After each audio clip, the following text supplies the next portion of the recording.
आज जो हमारा टॉपिक होगा वो है पार्लियामेंट्री फॉर्म ऑफ गवर्नमेंट।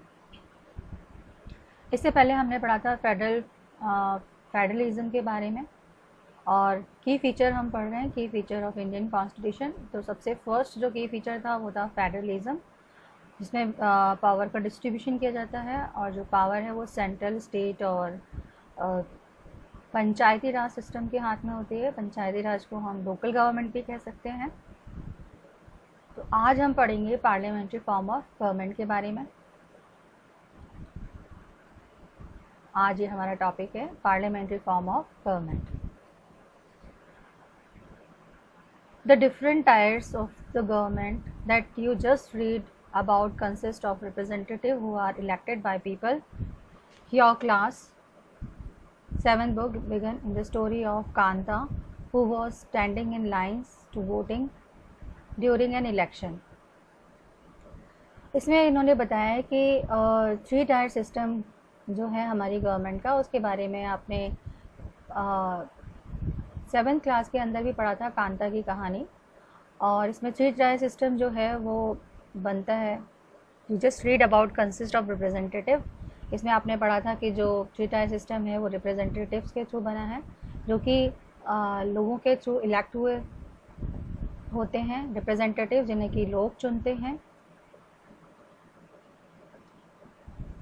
और ये 7th क्लास की बुक के अंदर आपने कांता की स्टोरी पढ़ी थी, जिसमें वो एक लाइन के अंदर खड़ी थी वोट देने के लिए ड्यूरिंग एन इलेक्शन के दौरान। ये जो पिक्चर है ये इलेक्शन के लिए वोटिंग करने के लिए लोग जा रहे हैं। आपने रियल में भी देखा होगा, जब इलेक्शंस होते हैं तो लोग वोट करने के लिए जाते हैं।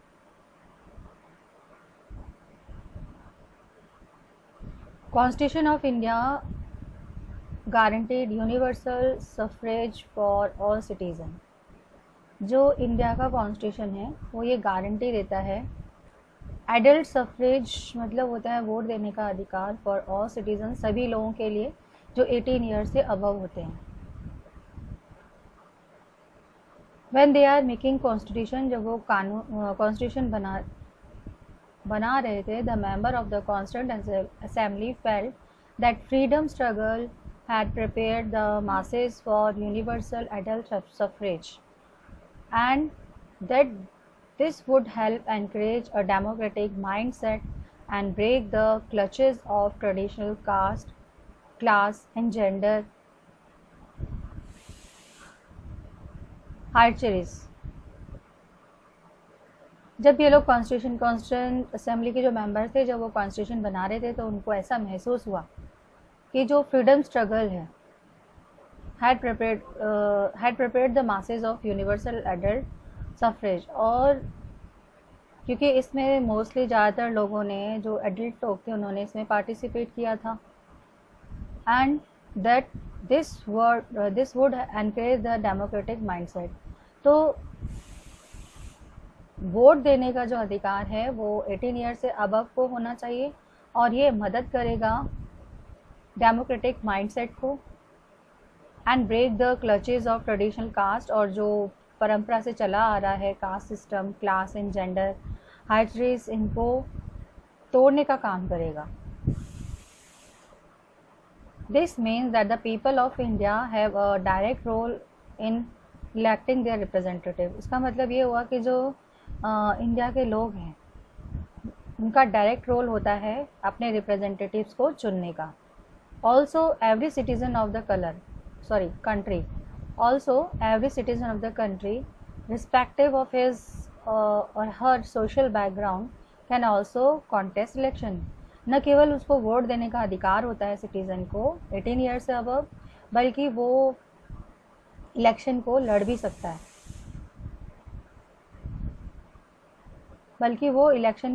सकता है, इलेक्शन में पार्टिसिपेट भी कर सकता है। These representatives are accountable to people, और ये जो representatives होते हैं ये लोगों के प्रति जवाबदेह होते हैं।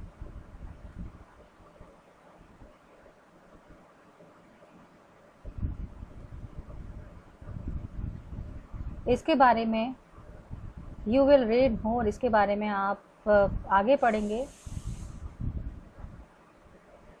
कि why representation is crucial to democratic functioning in unit 2 के अंदर, इसी किताब के अंदर। तो ये था आपका parliamentary form of government. Parliamentary form of government के अंदर जो लोग होते हैं एडल्ट बेंचेस, यूनिवर्सल एडल्ट सफ्रेज मतलब ये होता है कि 18 ईयर्स से अबव जो लोग हैं, चाहे वो मैन हो वुमेन हो, उनको वोट देने का अधिकार होता है, चाहे वो किसी भी कास्ट से बिलोंग करें, चाहे वो किसी भी रिलीजन से बिलोंग करें। तो ये यूनिवर्सल एडल्ट फ्रेंचाइज और कॉन्स्टिट्यूशन ने ये गारंटी दी है, इंडिया के कॉन्स्टिट्यूशन ने गारंटी दी है universal adult suffrage for all citizen.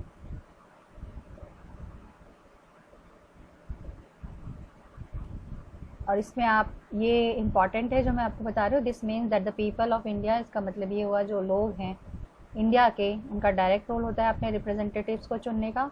Also every citizen of the country irrespective of his और हर सोशल बैकग्राउंड, बिना उसके सोशल बैकग्राउंड को देखे हुए वो इलेक्शन भी लड़ सकता है। देन जो थर्ड आता है आपका पॉइंट, वो है separation of power. Separation of power मतलब ये हुआ कि अकॉर्डिंग टू कॉन्स्टिट्यूशन के according there are 3 organs of state. State के 3 ऑर्गेन्स होते हैं। दीज आर, ये होते हैं legislature, the executive and the judiciary. The legislature means होता है कानून बनाने वाला संस्था। सो लेजिस्लेचर मेक्स अ लॉ, जो लेजिस्लेचर है वो कानून बनाता है। And executive implements the law, जो एग्जीक्यूटिव है वो कानून को लागू कराने का काम करता है। एंड द जुडिशरी, और judiciary look after the law, ये कानून का निरीक्षण करता है कि कोई इसको मान रहा है या नहीं मान रहा है, जो नहीं मानता उसको पनिशमेंट देता है। The legislature refers to our elected representative, और जो लेजिस्लेचर है ये रेफर करता है हमारे चुने हुए रिप्रेजेंटेटिव्स को। हम ही लोग इनको चुनते हैं लेजिस्लेचर के अंदर।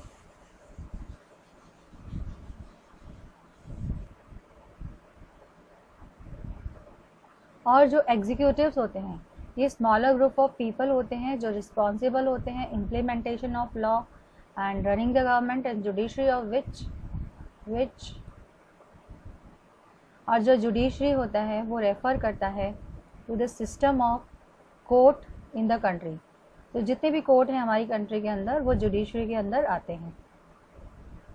इन order to prevent misuse power, और अगर कोई मिसयूज़ करता है पावर का, कोई भी ब्रांच जो स्टेट की है उसको, द कॉन्स्टिट्यूशन से दैट, तो कॉन्स्टिट्यूशन क्या कहता है, ईच ऑर्गेन से, the constitution say that these organ should exercise different powers. तो इनको अलग अलग पावर्स जो इनको दे रखी हैं उसको करना चाहिए। और through this each organ act as a check on other organs, और इससे क्या होगा कि हर ऑर्गेन है वो दूसरे ऑर्गेन को चेक करेगा। कैसे करेगा चेक? जैसे मान लीजिए लेजिस्लेचर ने लॉ बनाया, अब उसको इम्प्लीमेंटेशन का काम किसका है? एग्जीक्यूटिव का है। तो एग्जीक्यूटिव ये भी देखेगा कि भाई ये जो लॉ है वो ठीक ठाक है कि नहीं है।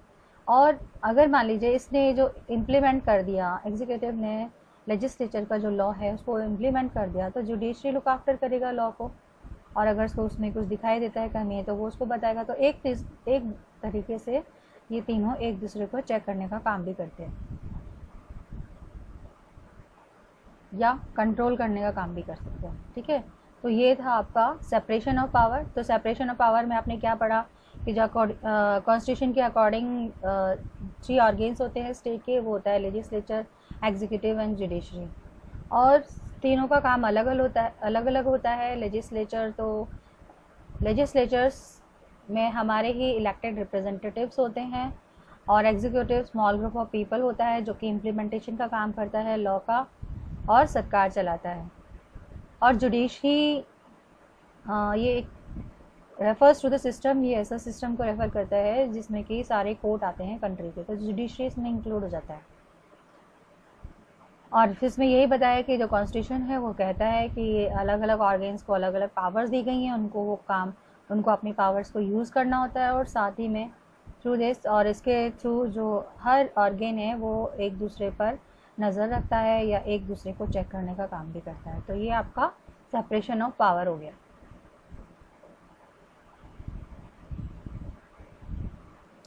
अब इसमें ये जो पिक्चर दिखा रखी है आपको, members of the constituent assembly, जो मेंबर्स हैं कॉन्स्टिट्यूएंट असेंबली के, फियर दैट, उनको इस चीज़ का डर लग रहा था, that the executive might become too strong, जो एग्जीक्यूटिव्स हैं वो बहुत ज़्यादा स्ट्रॉन्ग ना हो जाएं, ठीक है, स्ट्रॉन्ग हो जाएंगे, and ignore the responsibilities to the legislature, और जो लेजिस्लेचर की ignore its responsibility to the legislature, जो लेजिस्लेचर के प्रति उसकी रिस्पॉन्सिबिलिटी है उसको ये इग्नोर ना करें। The assembly therefore include a number of provinces, और जो असेंबली है जिसमें इंक्लूड होता है number of provinces in the constitution to limit and control the action taken by the executive branch.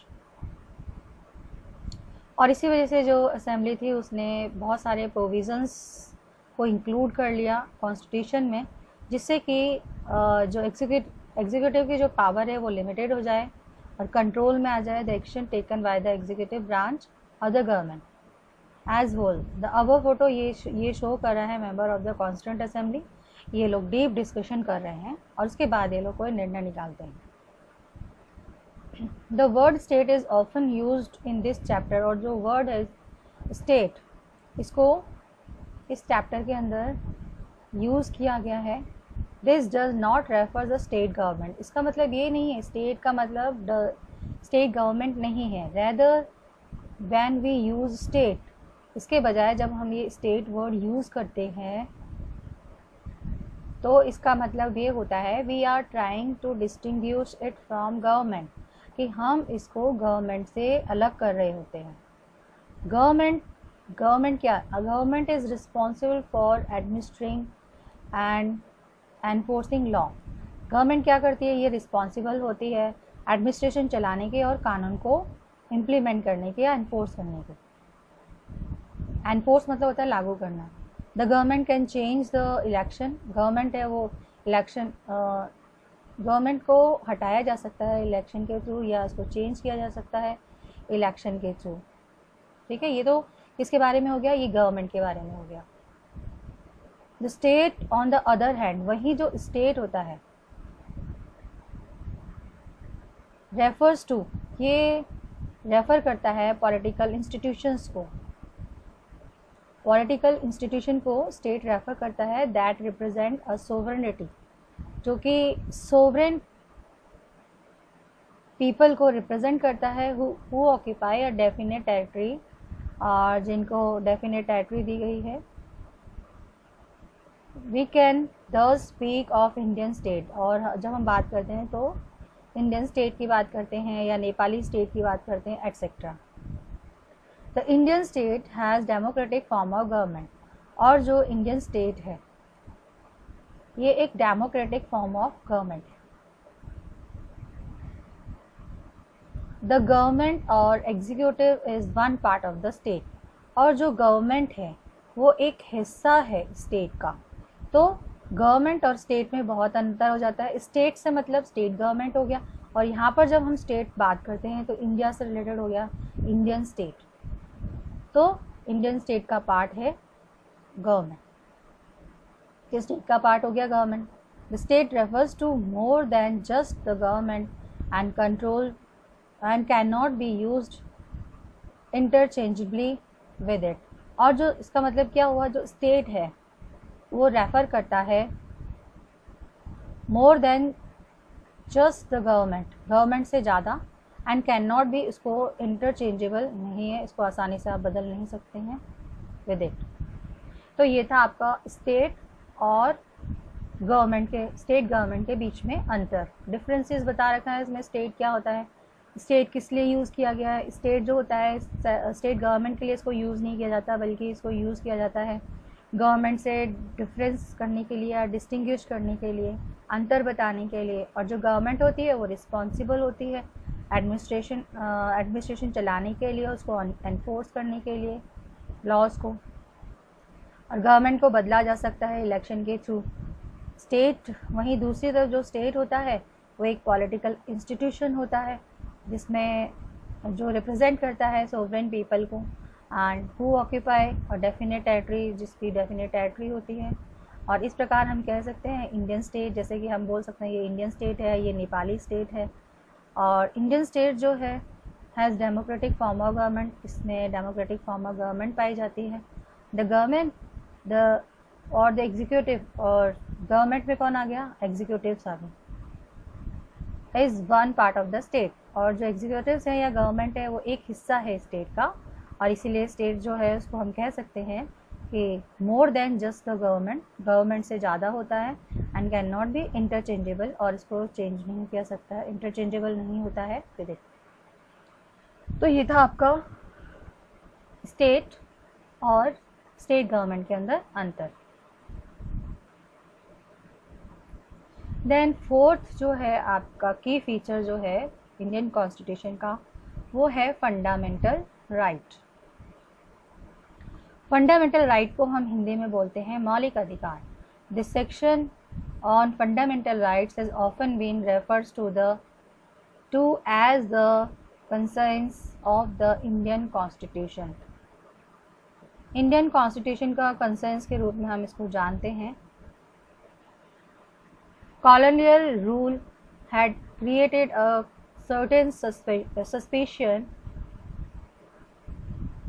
Colonial rule उसने एक suspicion create कर दिया था of the state in the mind of nationalist के mind के अंदर। suspicion मतलब होता है कि एक आशंका भर दी थी किसके माइंड के अंदर, जो नेशनलिस्ट थे उनके माइंड के अंदर। and they wanted to ensure that a set of written rights would guard against the misuse of state power। और इसके वजह से वो ये चाहते थे कि एक सेट ऑफ रिटर्न राइट्स होना चाहिए जो कि गार्ड कर सके मिसयूज़ ऑफ, जो स्टेट है वो अपनी पावर का मिसयूज़ ना कर सके इन इंडिपेंडेंट इंडिया। और इसी वजह से fundamental right therefore protect the citizen against the arbitrary and absolute exercise power bye the state.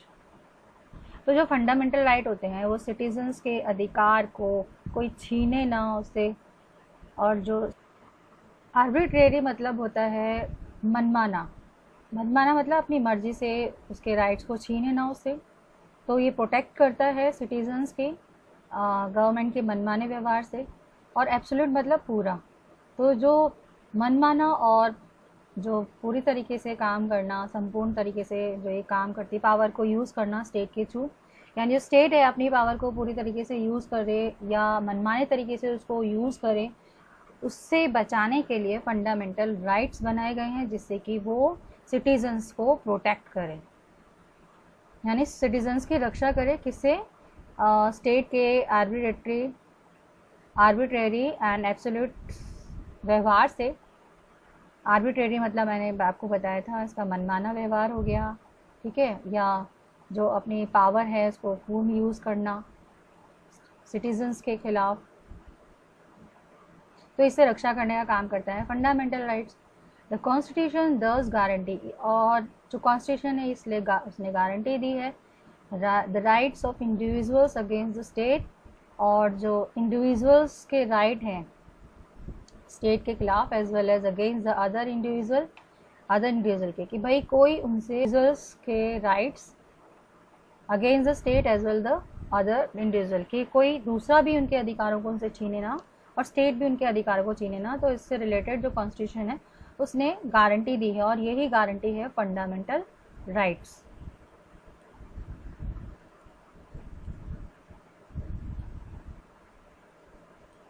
Moreover, the various minorities communities also expressed, और हालांकि जो बहुत सारी माइनॉरिटीज़ और कम्युनिटीज़ हैं वो एक्सप्रेस करती हैं the need for the constitution to include rights that would protect their groups, the constitution therefore also guarantee the rights of minority against the majority। अब इसमें इन्होंने क्या बताया कि जो बहुत सारी जो मेजॉरिटी कम्युनिटी होती है, सॉरी माइनॉरिटी कम्युनिटी होती है, माइनॉरिटी मतलब जहाँ कम लोग रहते हैं, जो संख्या में कम होते हैं उनको माइनॉरिटी कहा जाता है। तो ऐसी कम्युनिटीज़ हैं express the needs for the constitution to include rights, तो इनको भी एक्सप्रेस करने का अधिकार दे रखा है कि इनको जो भी इनके नीड्स हैं इनको ये एक्सप्रेस कर सकें कॉन्स्टिट्यूशन से। टू इंक्लूड राइट्स, और इसमें इनके राइट्स भी इंक्लूड है, that would protect their groups, जो कि इनके ग्रुप को प्रोटेक्ट करने का काम करता है। यानी कॉन्स्टिट्यूशन ने इन लोगों के लिए भी राइट्स दिए हैं और ये अपने राइट्स को यूज़ करके अपना प्रोटेक्शन कर सकते हैं। The constitution therefore also guarantee, और जो कॉन्स्टिट्यूशन है उसने ये भी गारंटी दी है माइनॉरिटीज़ को अगेंस्ट द मेजॉरिटी, कि भाई अगर आपके खिलाफ अगर कोई मेजॉरिटी काम कर रही है तो आप उसके खिलाफ अपने राइट्स को यूज़ कर सकते हैं। तो ये प्रोटेक्शन है जो कि माइनॉरिटी को दिया गया है कॉन्स्टिट्यूशन के through. As doctor Ambedkar has said about these fundamental right, जैसे कि डॉक्टर अम्बेडकर ने इन फंडामेंटल राइट्स के बारे में कहा है, their object is two fold, और उनका जो ऑब्जेक्ट है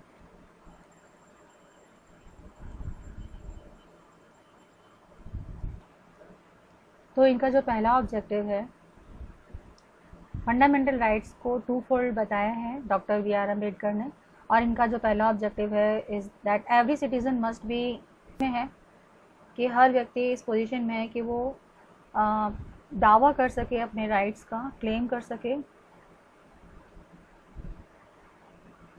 एंड सेकेंडली जो इसका ऑब्जेक्टिव है, ये तो फर्स्ट था ऑब्जेक्टिव, और जो सेकेंडली ऑब्जेक्टिव है that these rights must be binding upon every authority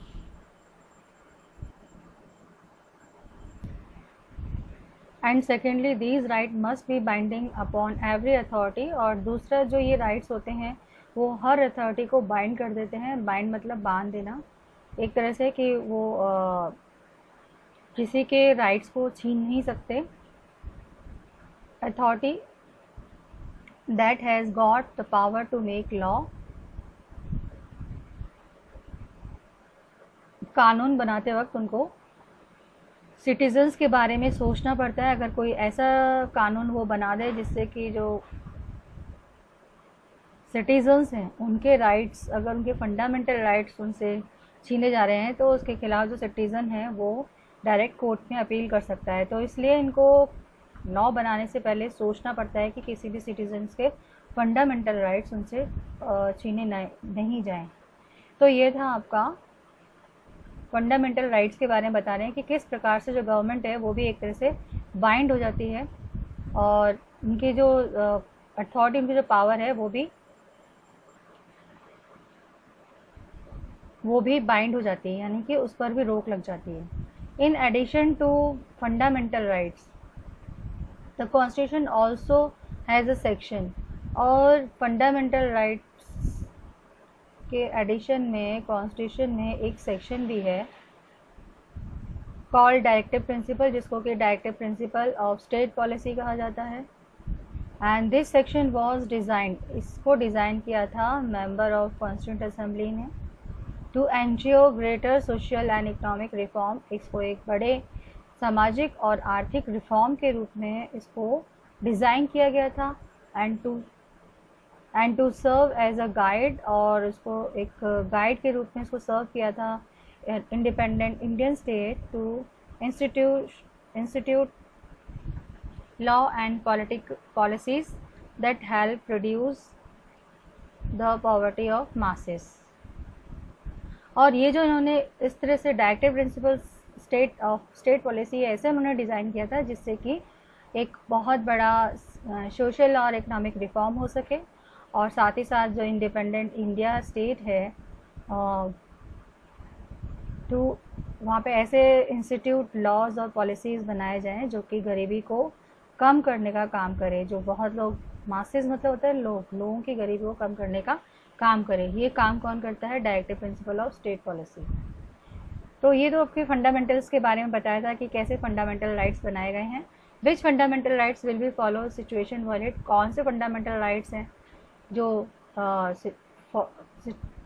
violet हो रहे हैं। जैसे कि इफ़ 13 ईयर ओल्ड चाइल्ड, अगर 13 साल के बच्चे से अगर काम करा जाता है मैन्युफैक्चरिंग कारपेट फैक्ट्री है उसके अंदर, तो एक तरह से जो बच्चा है उसके फंडामेंटल राइट्स वायलेट हो रहे हैं। वायलेट मतलब होता है उनसे छीने जाना। If the politician in one state decide to not allow laborers from other state. अगर पॉलिटिशियन, कोई पॉलिटिशियन किसी भी स्टेट का अगर वो डिसाइड करता है कि दूसरे स्टेट के लेबर को अलाउ नहीं करना काम करने के लिए उसके स्टेट में, तो ये भी वायलेशन हो रहा है एक तरह से राइट का, फंडामेंटल राइट का। If a group of people are not given permission, अगर किसी ग्रुप ऑफ पीपल यानी लोगों के समूह को ये परमिशन नहीं दी जाती कि open a Telugu medium school इन केरल, केरल के अंदर तेलुगु मीडियम का स्कूल खोलें, तो ये भी वायलेशन ऑफ राइट है, fundamental right. If the government decide not to promote an officer of the arm forces because she is women, और अगर गवर्नमेंट ये डिसाइड करे कि किसी भी ऑफिसर को प्रमोट नहीं किया जाएगा आर्म फोर्स में क्योंकि वो एक औरत है, तो ये भी उसके फंडामेंटल राइट्स का वॉयलेशन है। तो फंडामेंटल राइट्स, 6 राइट्स हमको कॉन्स्टिट्यूशन ने दिए हैं।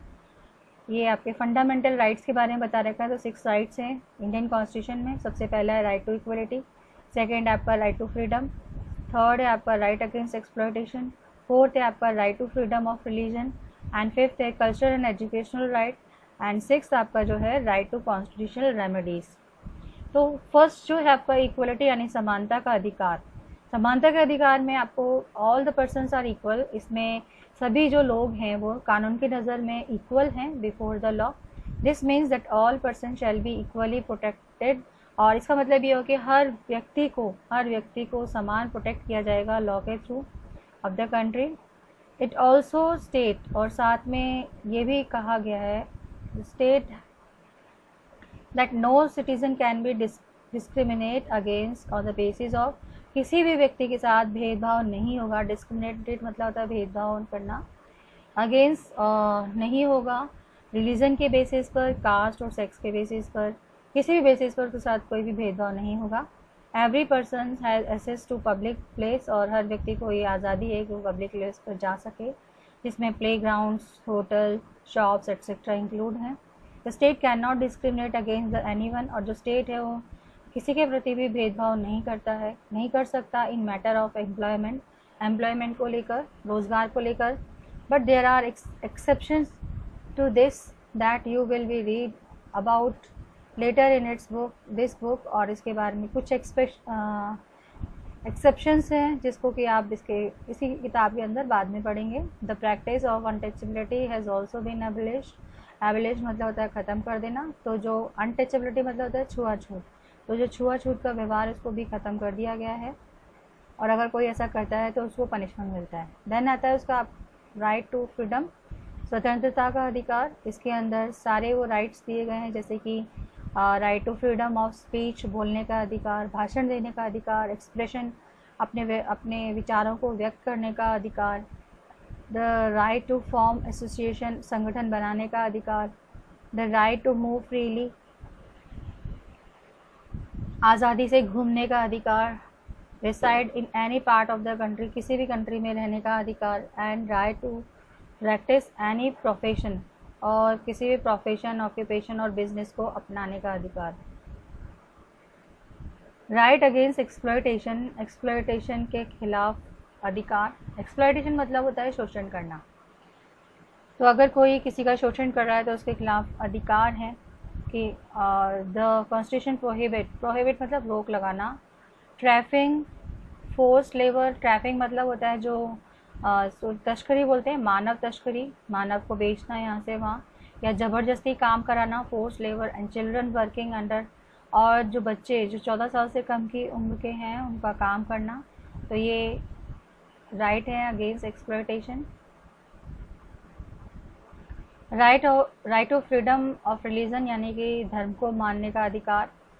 तो religious freedom is provide to all the citizen, जो धार्मिक आज़ादी है वो सभी सिटीजन्स को दी गई है। हर सिटीजन के पास ये राइट है कि वो अपने अकॉर्डिंग अपने धर्म का पालन कर सकता है, उसका प्रचार प्रसार कर सकता है, और जैसे वो चाहे उस रिलीजन को मान सकता है, और रिलीजन अपनी चॉइस से भी मान सकता है। तो ये अधिकार है राइट टू रिलीजन के अंदर, right to freedom of religion में आ गया ये।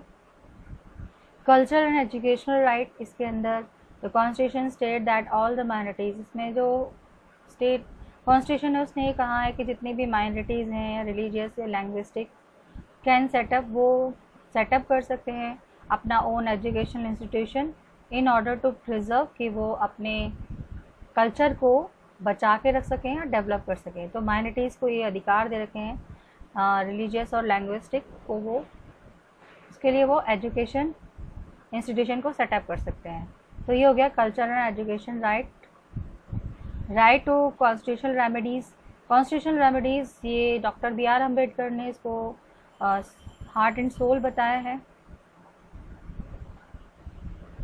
Right to constitutional remedies, doctor B R Ambedkar ने इसको फंडामेंटल राइट्स जो हैं इनका हार्ट एंड सोल बताया है, क्योंकि बिना इस राइट के और सारे राइट्स बेमाने हो जाते हैं, उसका कोई यूज़ नहीं रहता। क्योंकि इस राइट के तहत this allow citizens to move forth, और अगर ऊपर वाले कोई भी फंडामेंटल राइट्स छीने जाते हैं किसी सिटीज़न से, तो केवल यही राइट है जिसकी वजह से जो सिटीज़न है वो कोर्ट के अंदर अपील कर सकता है if they believe that any of their fundamental rights have been violated by the state. अगर उसको ऐसा लगता है कि कोई भी फंडामेंटल राइट उसके छीने जा रहे हैं स्टेट के थ्रू, तो इस ही राइट के थ्रू वो अपील कर सकता है। तो ये थे आपके फंडामेंटल राइट्स के बारे में। नेक्स्ट जो है सेकुलरिज्म, ये मैं आपको नेक्स्ट वीडियो के अंदर बताऊंगी। तब तक आज जो मैंने आपको बताया है उसको आपको याद करने की फीचर में आपका फंडामेंटल राइट आ गया। और आज आपने क्या पढ़ा? Fundamental right and parliamentary form of government पढ़ा था। फेडरलिज्म आप पहले पढ़ लिया था, फेडरलिज्म क्या होता है। तो आज जो मैंने पढ़ाया है उसको आपको रिवाइज करना है। Okay bye, have a nice day.